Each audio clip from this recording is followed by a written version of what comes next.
আসসালামু আলাইকুম রহমতুল্লাহ। Home two একাডেমিতে তোমাদের জানাই স্বাগতম। আশা করি তোমরা ভালো আছো। আজ আমি তোমাদের সাথে আলোচনা করব নবম শ্রেণীর জীবন ও জীবিকা নিয়ে প্রথম অধ্যায় আর্থিক ভাবনা।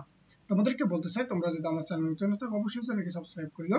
তাহলে আজকে আমাদের মূল আলোচনার বিষয় মূলত হচ্ছে বিনিয়োগ পরিস্থিতি নিয়ে। আর তোমরা যদি আমার আগের ভিডিওগুলো দেখতে চাও আমি ডিসক্রিপশনে লিংক দিয়ে দেবো, তোমরা চাইলে সেখান থেকে দেখতে পারো। তাহলে এখানে আমাদের কি বলতেছে যে ওয়ারপা বড়ুয়ার বয়স মাত্র 28 বছর।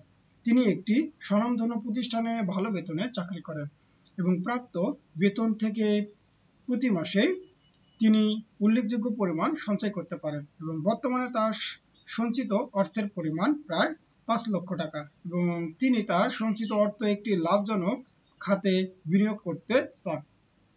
তাহলে এখানে আমাদের কি বলতেছে যে অর্পা বড়ুয়ার জন্য সর্বোত্তম বিনিয়োগ খাত নির্বাচন করে এবং যুক্তিক কারণ ব্যাখ্যা করো। তো চলো আমরা এর একটা নমুনা উত্তর দেখে নেওয়া যাক। তাহলে দেখো আমরা কি বলতে পারি যে অর্পা বড়ুয়ার নতুন জমি ক্রয়ের মাধ্যমে তার সঞ্চিত অর্থের সর্বোত্তম বিনিয়োগ করতে পারেন এবং তার যুক্তিক কারণগুলো হলো যে জমির মূল্য বৃদ্ধি। জমির মূল্য দিন দিন বৃদ্ধি পাচ্ছে। সে যদি জমি ক্রয় করে রাখে তাহলে আগামী 5 বছরে তার মুনাফা অনেক বৃদ্ধি পাবে। তারপরে ঝুঁকিহীন বিনিয়োগ, কেননা এই জমি ক্রয়ের মধ্যে কোনো কিন্তু কি থাকে না, ঝুঁকি থাকে না। যেমন ঝুঁকিহীন বিনিয়োগ হওয়ার কারণ হচ্ছে যে জমির মূল্য কখনো কমে না। তারপরে ভবিষ্যতের নিশ্চয়তা। অর্পা বড়ুয়া ভবিষ্যতে জমিটি বিক্রয় না করে নিজের বাসস্থানের জন্য ব্যবহার করতে পারে এবং এতে তার স্থায়ী বাড়ি তৈরি হবে। সুতরাং তার জমি ক্রয়ের বিনিয়োগটি লাভজনক হবে। তাহলে আশা করি তোমরা বুঝতে পারছো। বা তোমাদের কোনো অন্য কোনো যদি বিনিয়োগের খাত থাকে তোমরা সেটাও কি করতে পারো, উল্লেখ করতে পারবে এবং তার যুক্তিক ব্যাখ্যা দিতে হবে। এবার তারপরে আমাদের দেখো যে বিনিয়োগ পরিস্থিতি 2 কি বলতেছে যে হাবিব সাহেবের 3 সন্তান এবং তিনি তার পারিবারিক আয় থেকে প্রতি মাসে কিছু টাকা সঞ্চয় করেন এবং কিছুদিন আগে তিনি তার অফিস থেকে 2 লক্ষ টাকা লভ্যাংশ প্রণোদনা বা প্রশিপ বোনাস পেয়েছেন এবং তিনি জমানো 4 লক্ষ টাকা এবং প্রফিট বোনাসে 2 লক্ষ টাকা একত্রিত করে বিনিয়োগ করতে চান, যা থেকে আগামী 6 বছর পরে তিনি অর্থাৎ 3 সন্তানের শিক্ষা খরচ অনায়াসে বহন করতে পারেন এবং এই টাকার উপর তিনি নির্ভরশীল না হলেও টাকাটা তার কাছে গুরুত্বপূর্ণ। এবার আমাদের কি বলতেছে যে জনাব হাবিব সাহেবের জন্য সর্বোত্তম বিনিয়োগ খাত নির্বাচন করে এবং এর সপক্ষে কি করো, যুক্তি দাও। তো চলো আমরা এর একটা নমুনা উত্তর দেখে নেওয়া যাক। তাহলে দেখো এইবার এই যে জনাব হাবিবের জন্য সর্বোত্তম বিনিয়োগ খাত নির্বাচন করো এবং যুক্তিক কারণ ব্যাখ্যা করো।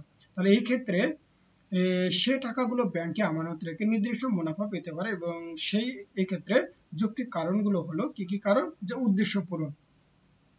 যেহেতু সে মুনাফা থেকে সন্তানদের লেখাপড়ার খরচ বহন করবে তাই টাকাগুলো ব্যাংকে বিনিয়োগ করা ভালো হবে। তারপরে ক্ষতির সম্ভাবনা নেই এবং ব্যাংকে টাকা রাখলে ক্ষতি হবে না, বরং নির্দিষ্ট সময় পর পর সে কি পাবে, মুনাফা পাবে। তারপরে 3 নম্বরে কি বলতেছে যে মূল টাকা সঞ্চয়, অর্থাৎ নির্দিষ্ট মেয়াদের পর হাবিব সাহেবের মুনাফার পাশাপাশি তার সঞ্চিত মূল টাকা ফেরত পাবে। সে যদি অন্য কোথাও বিনিয়োগ করতেন লোকসান হওয়ার সম্ভাবনাও ছিল।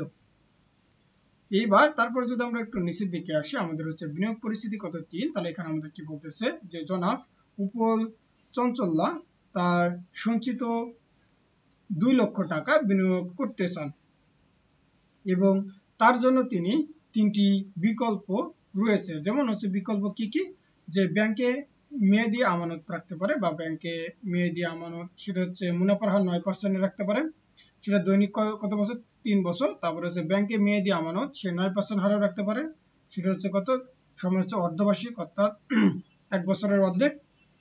আবার হচ্ছে এটা মেয়াদ কত তোমার হচ্ছে 3 বছর এবং হচ্ছে 3 বছরের মেয়াদি সরকারি সঞ্চয়পত্র, অর্থাৎ যেখানে মুনাফার হার থাকবে কত হচ্ছে 9.25% এবং ত্রৈমাসিক অর্থাৎ 3 মাস পর, এবং এখানেও সে 3 বছরের জন্য রাখতে পারে। এইবার তারপরে আমাদেরকে নিচে কি বলতেছে, এইবার 3 বছরে মোট আয়ের ভিত্তিতে জনাব উপলের জন্য সর্বোত্তম বিনিয়োগ বিকল্পটি নির্বাচন করে এবং এর কারণ কি করো, ব্যাখ্যা করো। তো চলো আমরা এর একটা নমুনা উত্তর দেখে নেওয়া যাক। তাহলে এইবার আমাদের হচ্ছে বিনিয়োগ পরিস্থিতি 3। এবার হচ্ছে আমরা নমুনা সমাধানে কি বলতে পারি যে 3 বছরের মোট আয়ের ভিত্তিতে জনক উপকূলের জন্য সর্বোত্তম বিনিয়োগ পরিকল্পনাটি নির্বাচন করো এবং কি করে ব্যাখ্যা করো। তাহলে জনক উপকূলের জন্য সর্বোত্তম বিনিয়োগের প্রকল্পটি হচ্ছে 3 বছর মেয়াদী সরকারি সঞ্চয়পত্র। তার কারণ কি?